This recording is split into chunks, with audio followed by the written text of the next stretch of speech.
দোকানে কামিজ সেলাই করলে দোকানেরটা সুন্দর হয়, আপনারটা সুন্দর হয় না। আপনি কামিজ কাটিং করার পর কামিজের আরমহলের সাথে হাতার আরমহলটা মিলে না, হয়তো কামিজের হাতার আরমহল বলে যায় বা কামিজের হাতার আরমহলটা ছোট হয়ে যায়। সব সমস্যার সমাধান করার চেষ্টা করব এই ভিডিওতে। আজকের পর থেকে আপনিও কামিজ সেলাই করলে দোকানের মতোই হবে। তো দেখেন, কামিজ কাটিং এবং সেলাই করার জন্য এখানে আমরা একটা রেডিমেড 3 পিস নিয়েছি। তো এখান থেকে আমাদের হাতার কাপড়টা আলাদা করতে হবে এবং সামনের পাট পেছনের পাট কাপড়টা দুই পাটে ভাঁজ করে সমান মাঝখান থেকে এটা আলাদা করতে হবে। তো সর্বপ্রথম আমাদের সামনের পাটটা নিয়ে এরকম করে দুই পাটে ভাঁজ করতে হবে। কাপড়ের বাহু দিকটা ভিতরে রাখতে হবে, উল্টো সাইডটা বাহির পাশে রাখতে হবে। এরপরে আমাদের পেছনের পাটটা এভাবে দুই পাটে ভাঁজ করতে হবে, মানে বাহু দিকটা ভিতরে রাখবো, উল্টো সাইডটা বাহির পাশে রাখবো।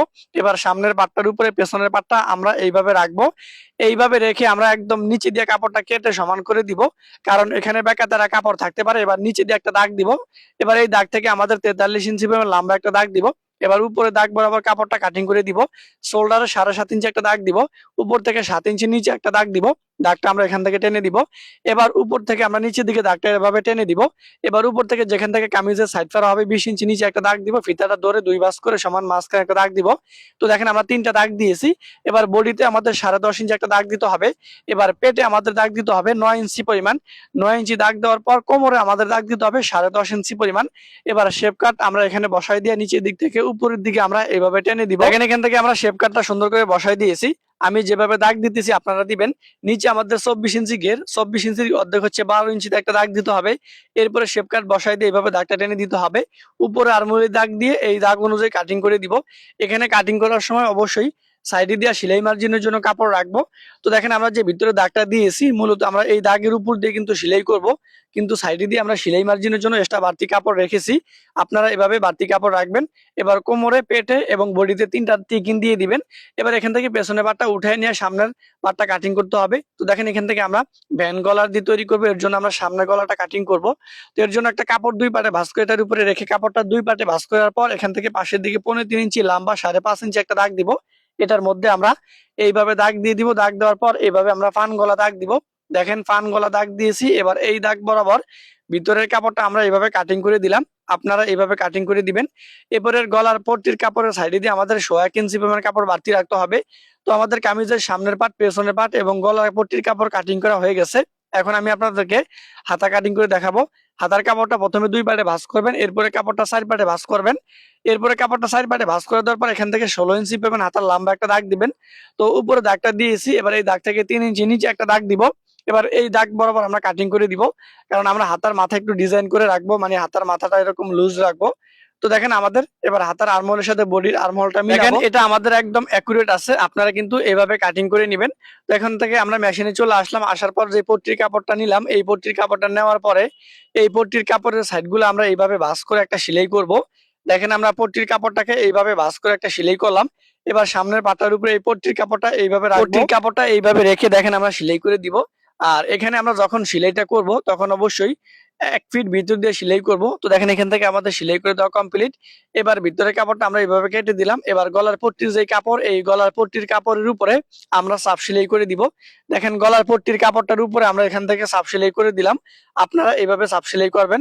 এবার দেখেন উল্টো দিকে এসে পট্টির কাপড়টা বডিটার উপরে এইভাবে রাখবো। এইভাবে রেখে এখান থেকে আমরা সাফ সেলাই করব। আপনারা এইভাবে সাফ সেলাইটা করে দিবেন। আশা করি আপনারা বুঝতে পারতেছেন যে কিভাবে আমি সুন্দর করে এই ভ্যান গলার তৈরি করব। তো এখান থেকে আমাদের সামনের গলাটা তৈরি করা কমপ্লিট। পেছনের পাড়ের উপরে আমাদের সামনের পাটটা রাখতে হবে। পেছনের পাড়ের উপরে সামনের পাটটা রেখে এখান থেকে আমরা সেলাই করব। দেখেন আমরা এখান থেকে সেলাই করে দিয়েছি। আপনারা এইভাবে সেলাই করে দিবেন। আমি যেভাবে দেখাবো আপনারা ঠিক ওইভাবে তৈরি করবেন। তো এখান থেকে আমাদের 11 ইঞ্চি পরিমাণ একটা বক্রম নিতে হবে।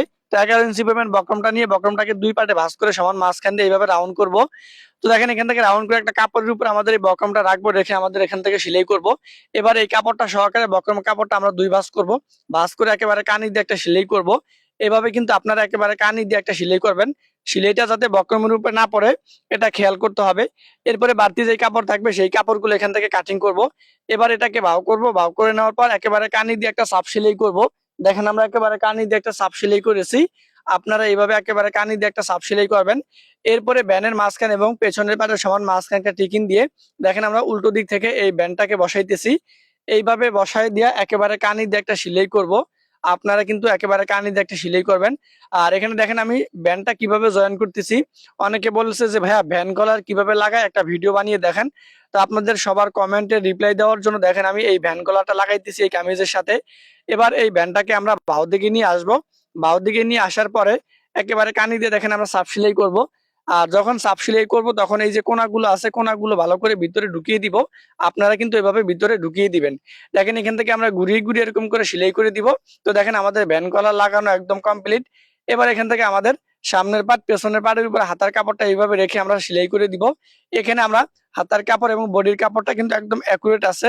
যদিও এখানে আপনাদের আধা ইঞ্চি বা 1 ইঞ্চি বড় ছোট হইতে পারে, সেটা কোনো সমস্যা হবে না। তো দুইটা হাতা একই নিয়মে লাগাইতে হবে। আমি আপনাদেরকে একটা হাতা লাগাই দেখেছি, কারণ ভিডিওটা বড় করতে চাই না। এবার হাতার মুখ থেকে শুরু করে আমরা বডি এবং বডি থেকে শুরু করে কোমর পর্যন্ত সেলাই করে দিব। একটা সেলাইয়ের উপর দিয়ে আমরা অবশ্যই আরেকটা সেলাই করব। দেখেন এখান থেকে আমরা একটা সেলাইয়ের উপর দিয়ে আমরা আরেকটা সেলাই করে দিলাম। আপনারা অবশ্যই এভাবে একটা সেলাইয়ের উপর দিয়ে আরেকটা সেলাই করবেন। তো একই নিয়মে আমাদের দোনো পাশের সাইডগুলো সেলাই করে দিব। হাতা থেকে শুরু করে একদম কোমর পর্যন্ত সেলাই করব।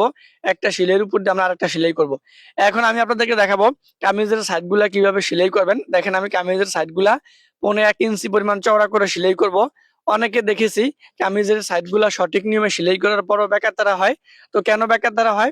আপনারা সঠিক নিয়মে সেলাই করতে পারতেছেন না। তো একটু ভিডিওর দিকে মনোযোগ সহকারে খেয়াল করবেন, তাহলে হয়তো বুঝতে পারবেন। দেখেন এখান থেকে আমরা এইভাবে কিন্তু দেখেন এই কাপড়টা 1 ইঞ্চি পরিমাণ বা 1.5 ইঞ্চি পরিমাণ চওড়া করে আমরা ভাঁজ করলাম। ভাঁজ করে সেলাই করলাম।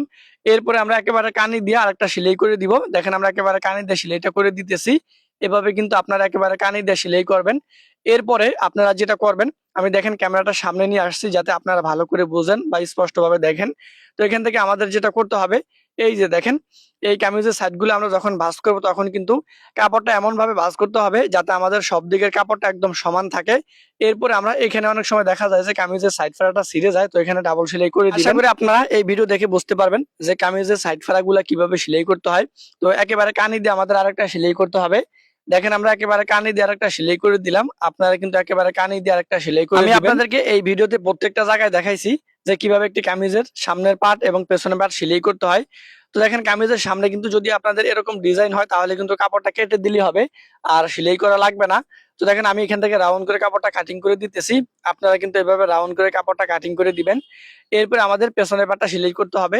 দেখেন কামিজের সাইডগুলো যেভাবে সেলাই করবেন বা যতটুকু পরিমাণ চওড়া রাখবেন, কামিজের নিচেও কিন্তু ওইভাবে এতটুকু চওড়া রাখবেন। এবার দেখেন একেবারে কানি দিয়ে আমরা একটা সেলাই করে দিলাম। তো আমাদের কামিজ কাটিং এবং সেলাই করা কমপ্লিট। কেমন হয়েছে এই ভিডিওতে অবশ্যই কমেন্ট করে জানাবেন। এরকম নতুন নতুন ভিডিও আমরা প্রত্যেকদিন ফেসবুক পেজ আপলোড করি। ভিডিওগুলো পাওয়ার জন্য ফেসবুক পেজটা ফলো করে রাখেন। তো ভালো থাকেন। আল্লাহ হাফেজ। আসসালামু আলাইকুম ওয়া রাহমাতুল্লাহি ওয়া বারাকাতুহু।